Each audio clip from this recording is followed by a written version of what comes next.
এই মুহূর্তে লাইভ অনুষ্ঠানে প্রবেশ করলাম বাংলাদেশ হক সমিতির কেন্দ্রীয় কার্যালয় থেকে। যারা আমাদের সাথে দেশে এবং দেশের বাইরে সম্পৃক্ত আছেন তাদের প্রত্যেকের প্রতি ভালোবাসার সালাম রাখি।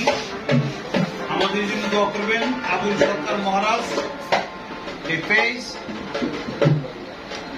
লাইক, কমেন্ট, শেয়ার করে আমাদের সাথে থাকবেন